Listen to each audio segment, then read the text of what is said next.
Hello students, இப்போ நம்ம இதில் பார்க்க போகிறது 12ஆம் வகுப்பு முதல் பாடம் அணிகள் மற்றும் அணிக்கோவைகளின் பயன்பாடுகள் தேற்றம் 1.10. கொஷின் பாருங்கள். என்ன கேட்குறாங்க?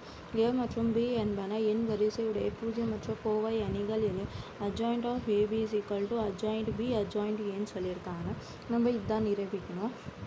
நிரூபிக்கும் போது பாருங்கள், இங்கே அட்ஜாயிண்ட்டுன்னு சொல்லியிருக்காங்க. அப்போ அட்ஜாயிண்ட்டு சொல்லியிருக்காங்க. நம்ம இல்லைன்னா ஏ இன்வர்ஸ் ஃபார்முலா, ஏ இன்வர்ஸில் அட்ஜாயிண்ட் ஏ உங்களுக்கு வரும் தானே, அதனால் ஏ இன்வர்ஸ் ஃபார்முலா எடுத்துக்கலாம். அப்போ A inverse is equal to 1 / determinant of A adjoint A. அப்போ அட்ஜாயிண்ட் ஒரு சைடாக இருக்கிறதுனால நம்ம அட்ஜாயிண்ட் ஏ வச்சுக்கலாம். இந்த டிட்டர்மெண்ட் ஏ இங்கே வகுத்தல் இருக்குது, மெசேஜ் போயிடுச்சுன்னா வகுத்தல் பெருக்கலாக மாறிடுமா. அப்போது A inverse determinant of A is equal to adjoint A.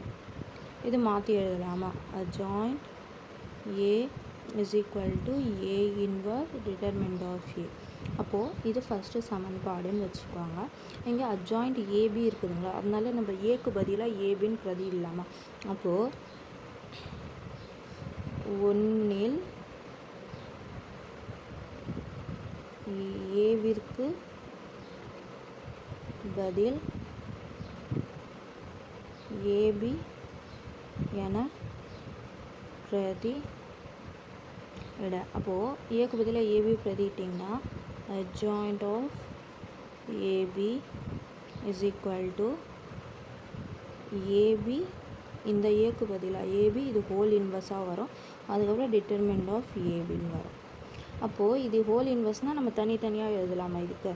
அப்போது A inverse B inverse determinant of A determinant of B தனித்தனியாக எழுதி பிறகு இதுக்கு ஒரு ஃபார்முலா இருக்குது. இந்த ஃபார்முலா நம்ம அப்ளை பண்ணல, அதே மாதிரி வர்றதுக்கு நம்ம ஏ தனியாகவும் பி தனியாக ஒரு சைடாகவும் எழுதிக்கலாம். அப்போது ஃபஸ்ட்டு நம்ம பி எடுத்து எழுதிக்கலாமா.